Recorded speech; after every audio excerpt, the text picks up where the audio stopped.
સુરતની સિંગણપોર દભોલી પોલીસ મથકની ટીમે પાર્ટી પ્લોટમાંથી એલઈડી ફોક્સની ચોરી કરનાર 7 આરોપીઓને ઝડપી પાડ્યા છે. પોલીસે આરોપીઓ પાસેથી 60 એલઈડી ફોક્સ અને 2 બાઇક મળી 3.87 લાખથી વધુનો મુદ્દામાલ કબજે કરી કાયદેસરની કાર્યવાહી હાથ ધરી છે.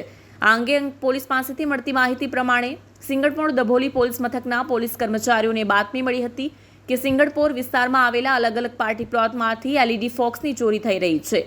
આ એલઈડી ફોક્સની ચોરી કરનાર આરોપીઓ દભોલી ગામ સર્જન વાટિકા પાસે આંબાવાડી પાસેથી પસાર થવાના છે, જે પોલીસે બાતમીના આધારે તપાસ હાથ ધરી હતી અને વોચ ગોઠવી હતી. આ દરમિયાન પોલીસે 7 આરોપીઓને ઝડપી પાડ્યા છે, જેમાં પોલીસે ક્રિસ કંઠારિયા, મોટી વેડગામ, રેહાન ફારૂકભાઈ શેખ, મોટી વેડગામ, હિતેન રાઠોડ, મોટી વેડગામ, અનિકેત નાયકા, મોટી વેડગામ, સમીર શૈલેષભાઈ રાઠોડ, દભોલી ગામ, જય પૂનમભાઈ રાઠોડ, દભોલી ગામ, મનીષ સોમાભાઈ દેવી પૂજક, દભોલી ગામની ધરપકડ કરી છે.